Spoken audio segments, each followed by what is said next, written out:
할렐루야. 주 안에서 반드시 잘 될 것입니다. 동화정 여러분, 그동안 평안하셨습니까? 답답하시죠? 또 여러 가지 어려운 일들이 참 많으시지요? 저도 그랬습니다. 여러분들 뵙지 못해 너무 뵙고 싶고요. 참 안타깝습니다. 그리고 오늘 수요일을 맞이해서 교회에서 예배를 드려야 될 터인데 그러지 못하고 가정에서나마 함께 예배를 드렸으면 해서 이와 같이 동영상을 제작을 했습니다. 우리 동아의 모든 가족들이 다 함께 이런 예배에 참석했으면 어떻게 좋겠어요? 참 좋겠습니다. 자, 먼저 우리 성경 말씀을 읽어보도록 하겠습니다. 빌립보서 1장 29절 말씀입니다. 그리스도를 위하여 너희에게 은혜를 주신 것은 다만 그를 믿을 뿐 아니라 또한 그를 위하여 고난도 받게 하려 하심이라. 성도 여러분, 이 어려운 때일수록 우리는 누구를 바라봐야 됩니까? 주님을 바라봐야 합니다. 주님을 의지해야 합니다. 이를 위해서 저는 오늘 그리스도인과 고난이라고 하는 주제로 주님의 말씀을 전달하고자 합니다.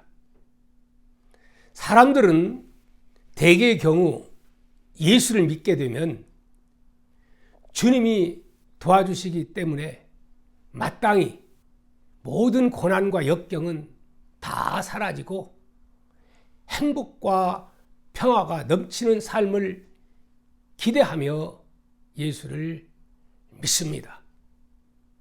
왜냐하면 하나님이 살아계시면 마땅히 우리의 삶의 고난을 막아주는 것이 당연하다고 생각하기 때문에 그렇습니다. 실제로 러셀이나 볼테르 같은 안티 크리스찬들은 인간들이 겪는 전쟁과 기아, 범죄와 질병을 신이 막아주지 않는다. 이래서 그는 기독교를 거부했다고 합니다. 성도 여러분, 그렇습니다. 이 세상에 고통을 좋아하는 사람은 없습니다. 고난을 즐겨하는 사람도 없습니다. 시험이 닥쳤을 때 쾌감을 느끼는 사람은 더더욱 없습니다. 이처럼 누구나 기왕이면 고통 없는 삶을 추구합니다.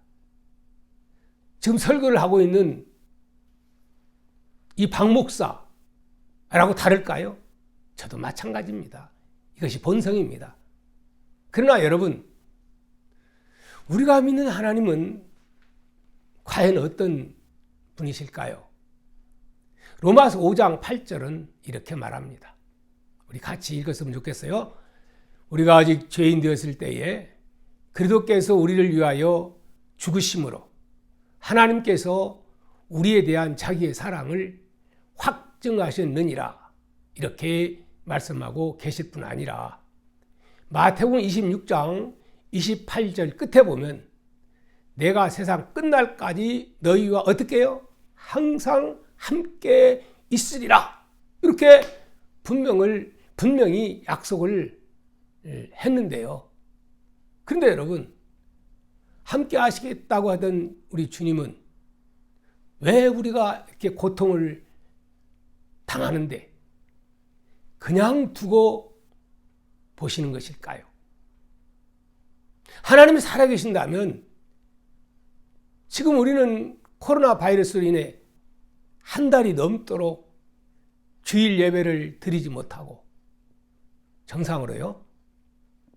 수요일도 마찬가지, 새벽 예배 마찬가지, 금요 예배 마찬가지 이렇게 예배를 드리지 못하는데 주님 좀 속히 해결해 주시면 얼마나 좋을까요?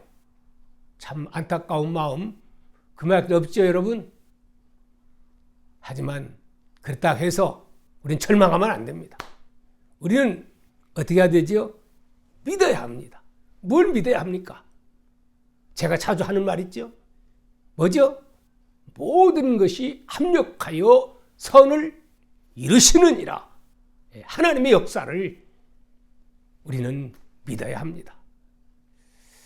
성도 여러분, 우리는 고통을 느끼지 않고 살아가기를 원하지만 그렇지 않은 사람들도 있습니다. 오히려 그들은 고통을 느낄 수 있기를 간절히 소원하는 사람들입니다. 그들이 누굴까요? 바로 한센병, 즉 나병 환자들입니다. 이 한센병의 특징은 심하면 심할수록 그 고통을 전혀 느낄 수 없게 되는 것이 곧 한센병이라고 합니다. 그들은 고통을 모르기에 시력을 잃기가 쉽다고 합니다. 그들은 빗자루를 들고 청소를 하면서 빗자루를 쥔 손에 힘이 너무 들어가서 손가락이 떨어져 나가도록 알지 못한다고 합니다. 그들은 너무 뜨거운 물에 손을 담가도 뜨거움을 모르기에 그냥 그 물로 세수를 하다가 화상을 입기도 한다고 합니다. 결국 고통을 모르기에 더욱 생명의 위협을, 더 큰 위협을 느끼게 되고 따르게 된다는 것입니다.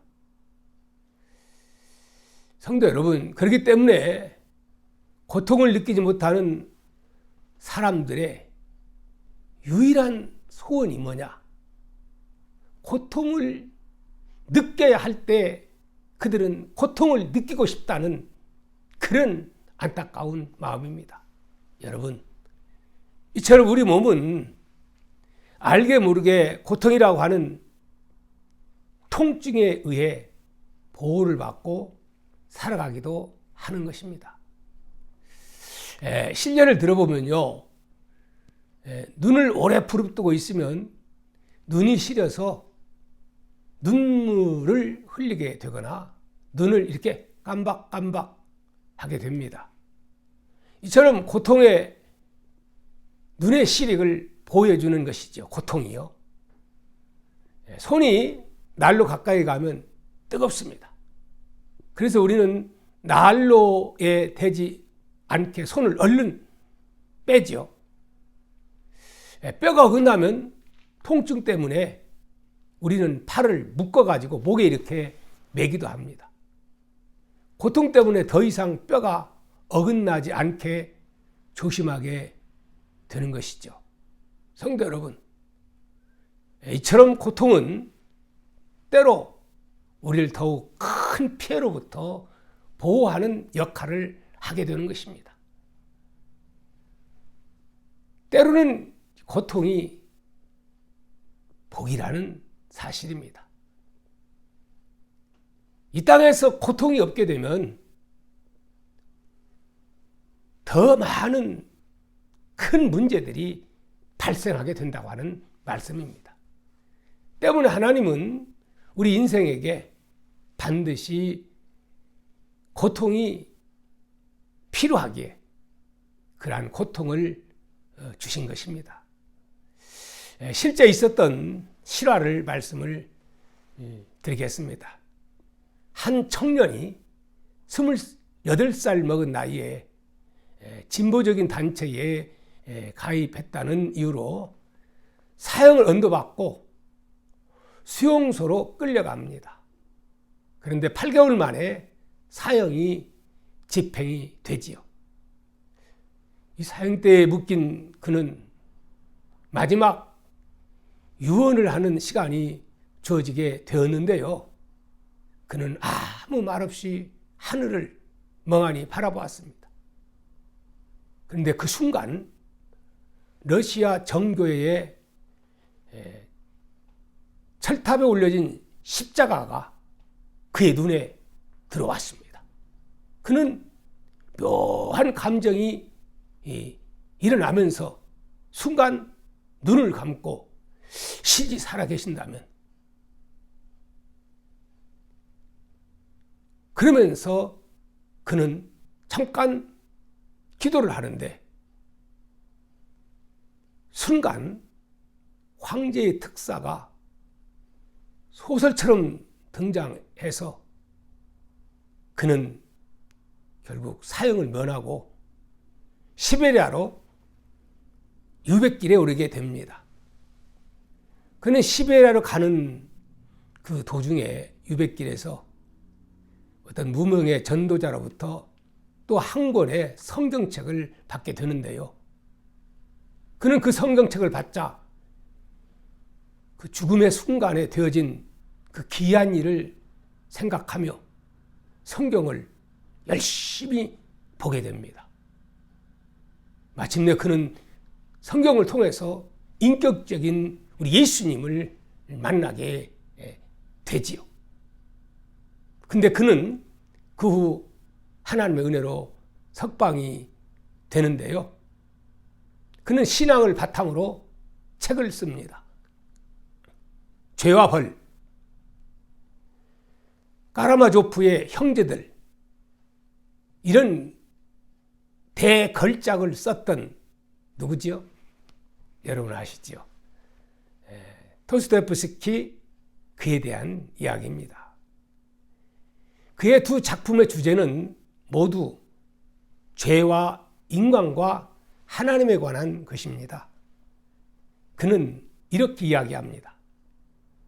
만약에 누군가가 아무도 이의를 제기할 수 없게 분명하게 성경은 거짓이라는 것을 증명해 낸다 하더라도 나는 그의 참말보다 그가 거짓이라고 증명한 하나님의 말씀을 나는 믿겠다라고 그는 말을 했다고 합니다.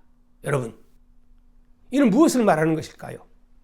그만큼 믿음의 확신을 가진 믿음의 사람이 되었다고 하는 것입니다.